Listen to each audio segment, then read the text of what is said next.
So starting with chapter 3, that is the Delhi Sultans. Okay, we have completed with chapter 1. Now we are going to start chapter 3, that is the Delhi Sultan. We have read in this chapter about the Delhi Sultans and their capture over different areas. So starting with points to remember. Tomara Rajputs were the first to establish their capital at Delhi. So see, so many rulers were there, but among all the rulers, Tomara Rajputs were the first one to have a capture over Delhi and make Delhi as their capital. So let me tell you about all the other rulers who all were there. So if we talk about the rulers of Delhi, see, different rulers were there, starting with the first one. So the first one was the Rajput dynasty.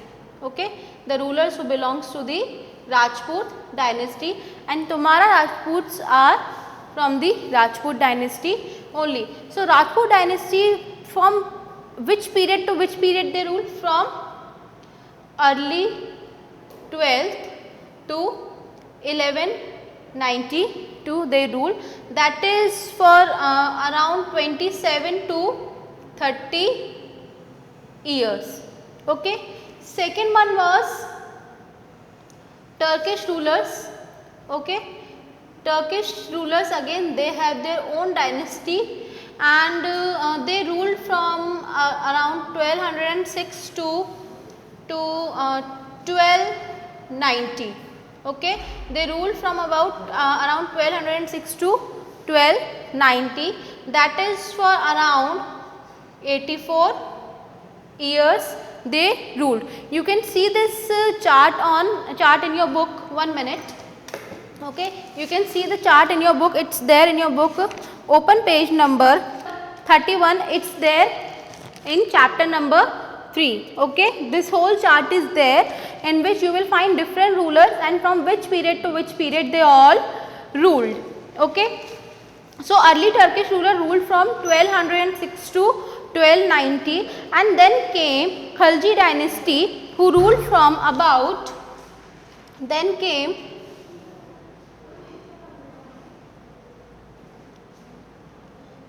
Khalji dynasty, the Tughlaq dynasty.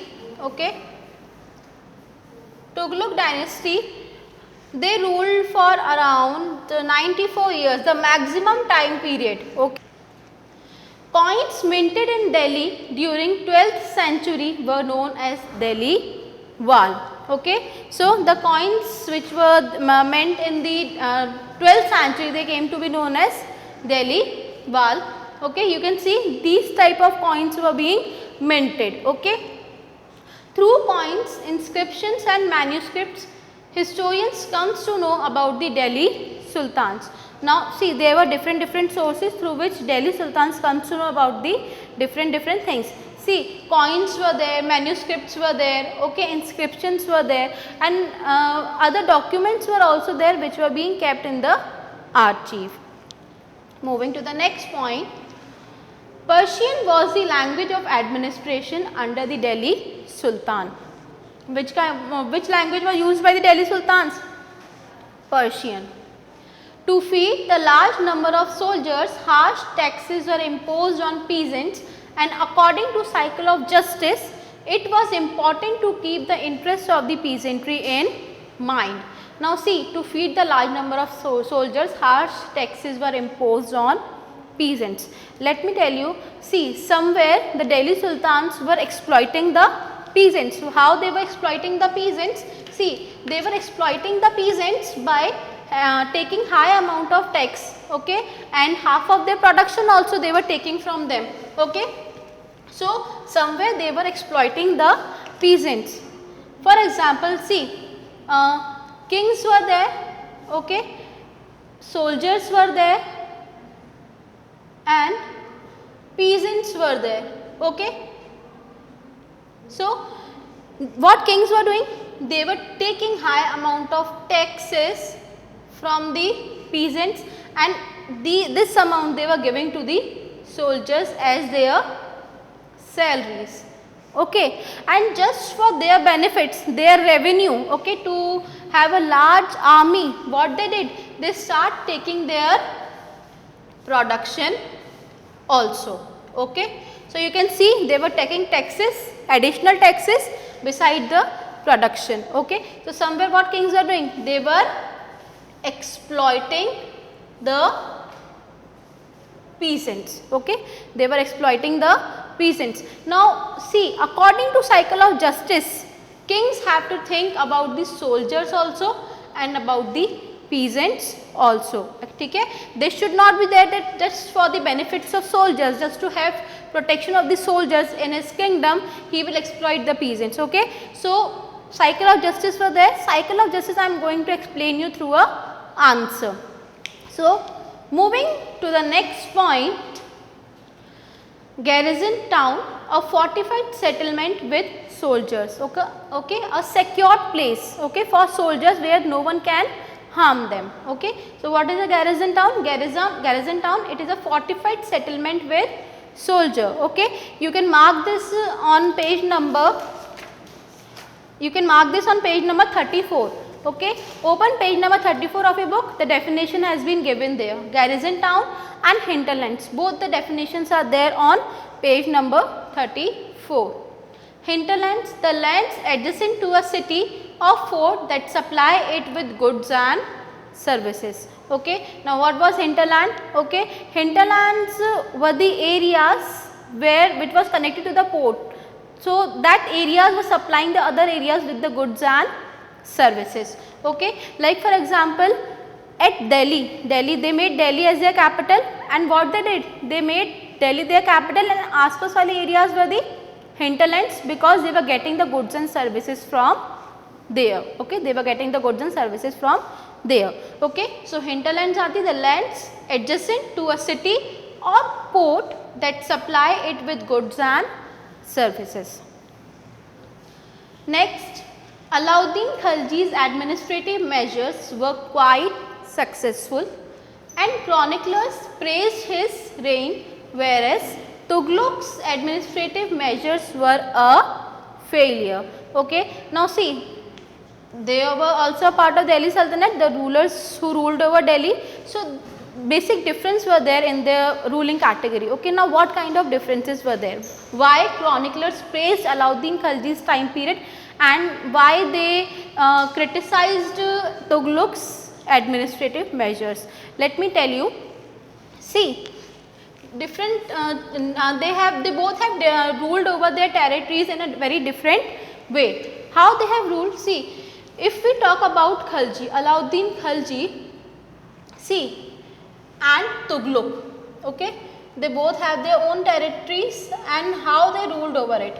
Okay, Khalji, what he did, he built a new garrison town named Siri, okay, for the soldiers. Okay, Khalji built new garrison town named Siri for the soldiers. And what Tughlaq did, he shifted his capital from Delhi to Daulatabad. Okay, he shifted his capital from Delhi to Daulatabad. Okay, he shifted his capital, and what he did, he asked the people of Delhi, those who were residing here, to shift to Daulatabad, and there was no management and these were also not being provided to the people. Okay, what Khalji did, he built new garrison town, but what he did, he shifted the people to some other places. Okay, next what he did, see, first was this difference, second difference was he did not exploited the peasants. Okay, what he took, only 50% of their produce. Okay, he took only 50% of their produce as a tax. Okay, and what Tughlaq did, 50% as a tax, why same as of their produce, and additional taxes also he took.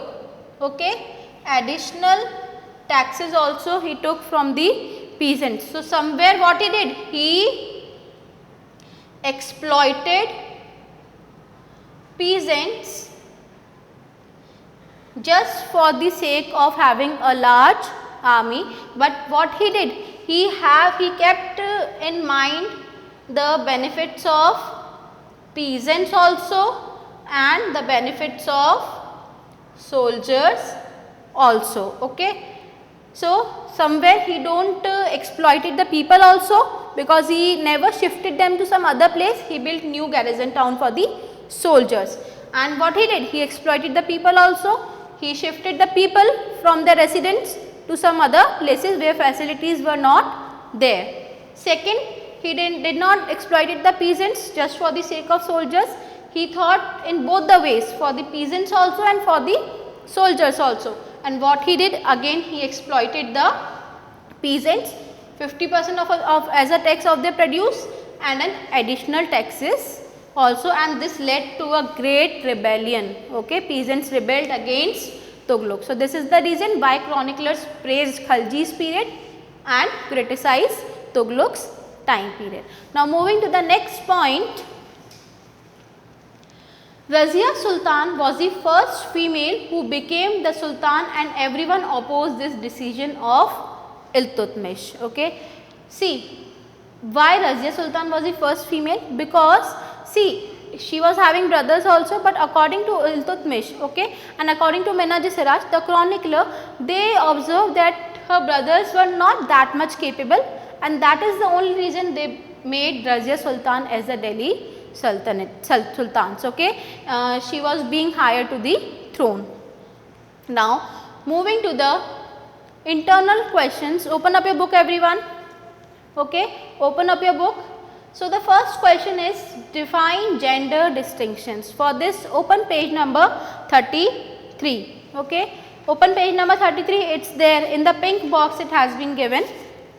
It's there. Okay, mark it down and write down the question there. Define gender distinctions. Next one is name the different types of taxes during the period of Delhi Sultanate. Okay, for this, open page number 39. Open page number 39 everyone. It's there in second last paragraph. Okay, you will find in second last paragraph, last 3 lines. Okay. So what kind of taxes were there? On cultivation called kharaj, amounting to 50% of the peasants' produce. Okay, 50% of the peasants' produce. Then on cattle also they were taking the taxes, and on houses where they were living, on that also they were taking the taxes. You can mark it down on page number 39. Next question, for the next question, open page number 32. Write down the steps involved in making manuscripts. Okay, now what kind of steps were involved in making manuscripts? Open page number 32. You will find the answer on the left hand side. Steps involved in making manuscripts are preparing the paper, writing the text, melting gold to highlight important words. As you use highlighters now for marking something important, in the same way they melt gold to highlight some important points, words and passages. And preparing the binding. Okay, like binding, you all know. Okay, you are having a full book. In the same way they were binding the pages which they were inventing, which they were making. Now moving to the question and answers. I hope you all must have done your copy work. Okay. Now let me explain you question and answers. Again, chapter 3, the Delhi Sultans, copy work of the Delhi Sultans. Very short answer type questions. Which ruler first established his or her capital at Delhi? Which was the first ruler? I have already told you, Tomara Rajputs, and Tomara Rajput belongs to a Rajput dynasty. Were the first ruler who established their capital at Delhi. Question number 2. What was the language of administration under the Delhi Sultans? What kind of language was used? We have just now read in the points to remember. Persian. Persian was the language of administration under the Delhi Sultans.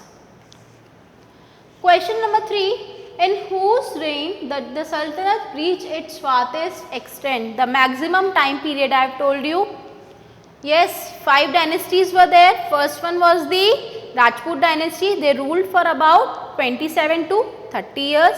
Just now I have explained you on the board. Second was Turkish dynasty. Turkish dynasty was ruled for around, yes, 84 years. Then Khalji, he ruled for around, yes, 30 years. Then Tughlaq, 94 years, the maximum time period. Okay. So, the Sultanate reached its farthest extent during the reign of Muhammad bin Tughlaq. From which country did Ibn Battuta travel to India? Ibn Battuta travelled from Morocco, Africa. Just keep this in mind. From which country? From Morocco, Africa. Now, short answer type questions. According to the circle of justice, why was it important for military commanders to keep the interest of peasantry in mind? Why it was important? See, it was important for military commanders because a king cannot survive without soldiers. Okay, somewhere king was dependent upon the soldiers, and soldiers cannot live without salaries, and soldiers were dependent upon the salaries which kings were giving them. Salaries come from revenue collected from peasants, and peasants pay revenue only when they are prosperous and happy. Okay. So, basically these three were interconnected, they were dependent upon each other. Okay. And this dependence on each other and thinking about each other was the circle of justice. Now, let me explain you this through a board. What was circle of justice? Okay. So, see, in circle of justice, these three, the soldiers, the king and the peasants were dependent upon each other. See, soldiers were there, okay, then king who was in between, and peasants. Now, if kings will be nice to the peasants and are not exploiting the peasants, like fixed amount of tax, okay, which is very feasible. If kings will imply fixed amount of tax and is very nice to the peasants, okay, then peasants will be prosperous and happy and will be giving revenue to the kings, okay, will be giving revenue to the kings. Okay. Now, somewhere, see, kings were dependent upon the soldiers for protection. Okay. Kings were dependent upon the kings were dependent upon the soldiers for protection, and soldiers were dependent upon the kings for salaries. Okay. So, basically the cycle of justice tells us that in order to have revenue from the peasants, the kings have to be very nice, and fixed amount of tax should be there on peasants, so that peasants are not exploited.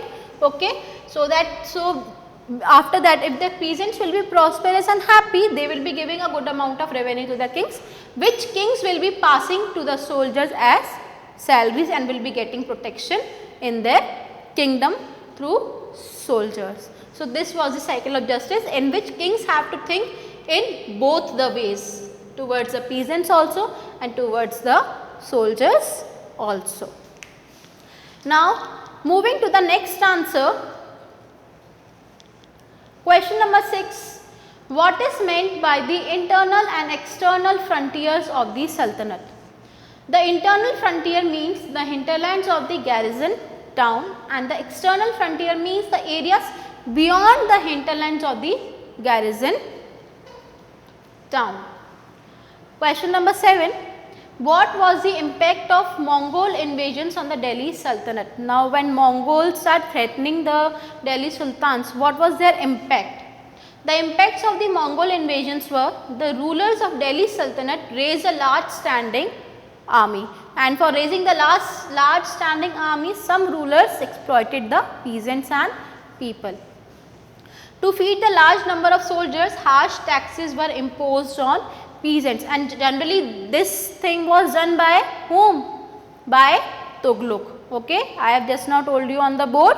Okay, somewhere Tughlaq, for the benefits of soldiers, he exploited peasants and also harmed the people of his area. Moving to the next answer, long answer type questions. Question number 8. What were the steps taken to ensure that Muktis perform their duties? Why do you think they may have wanted to defy the orders of the sultans? Now let us see.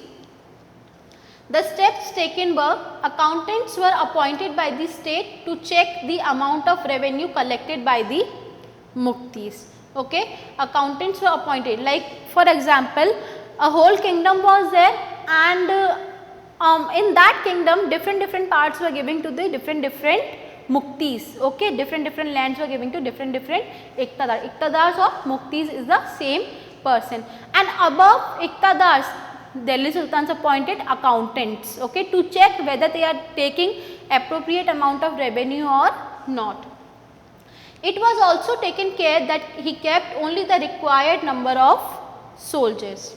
The Muktis may have wanted to defy the orders of the sultans because their appointment was not hereditary. That means that after the Muktis, okay, their son will not be given the same position. Also their job was transferable, okay, their job was transferable after them, and they were being appointed for a very short period of time, and after them their position has been given to some other Mukti. The condition of service was severely imposed on them which they did not like, and somewhere, although they have given them the land, they have given them that area, but still some kind of foundation were there upon them, like the amount of tax they have to collect and the amount of the number of soldiers they have to kept in their territory, that all was fixed and were checked by accountants. Okay. So how they were what kind of steps were taken by the Delhi Sultans to have a control upon their territory? Okay, what they were doing? See, just now we have read the answer. I have told you. See, like for example, a whole kingdom is there. Okay, a whole kingdom is there. Small villages are there. Okay, each village is having Iqtadar or Mukti, Iqtadar or Mukti. Okay, this village will also be having same, this also, okay, and this responsibility is given to who? By, okay, this responsibility is given to them by Delhi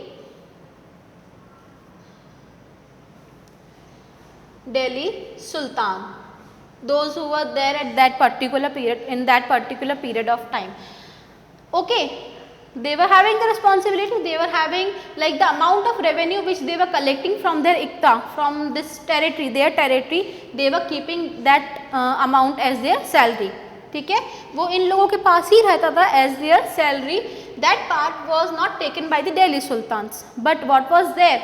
Okay, and from that revenue only they have to pay to the people residing in their territory, to the peasants, to the soldiers. Okay, from that they were taking revenue, all the revenue from there, the people inside this territory, inside their Iqta, and giving them the same revenues, giving them the salaries from the same revenue they were getting from them. Is it clear?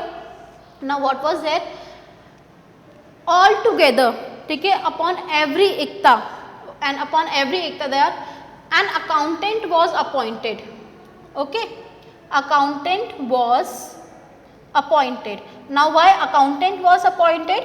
Okay, to have a check, this accountant was appointed to have a check upon all the Iqtas. The 4 Iqtas are there, just an example, 4 Iqtas are there. Accountant is having the responsibility to control all the Iqtas in the kingdom, to have control over the Iqtadars. Okay, what kind of control? He has to see that whether Iqtadars are taking proper amount of revenue. What he was seeing?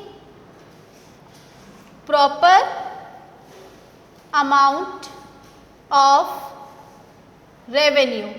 Okay, the revenue which was fixed by Delhi Sultans. Okay, proper amount of revenue was fixed by Delhi Sultans. Second, they are keeping the number of soldiers required. Okay, they are keeping the number of soldiers required. So this was all. A kingdom was there. Kingdom was divided into different iktas controlled by iktadar, and above each iktadar, okay, like all the iktas were controlled by an accountant, and accountant was appointed by Delhi sultans. Okay. Now moving to the next answer. Question number 9. Why were the Delhi sultans interested in cutting down forest? Does deforestation occur for the same reasons today? Now why Delhi sultans were interested in cutting down forest? See, the Delhi sultans were interested in cutting down forests to give land to the peasants and carry out agricultural practices and to promote regional trade. Okay. Now see, I have just now told you in cycle of justice, they were somewhere dependent on peasants for the revenue, because they were getting revenue from the peasants, and from that revenue they were giving the salaries to the soldiers. Okay. So that's why they were interested in cutting down forests for the agricultural practices. In today's world, deforestation occurs due to construction of roads, railways, houses and industries. Nowadays, the vegetation cover is being reduced due to overpopulation and urbanization. Okay. In the earlier time, they were reducing the forest, they were giving land to peasants for agricultural activities. In today's time, the lands are being cleared up for building the house, roads, railways, industries, and that is polluting the environment, and that is very harmful for the environment. So this is the difference which took place in the medieval and in today's era. So children, this is all. I hope you all understood each and everything very clearly. Okay, points to read the points to remember once again, read the answer once again. This is it. Thank you.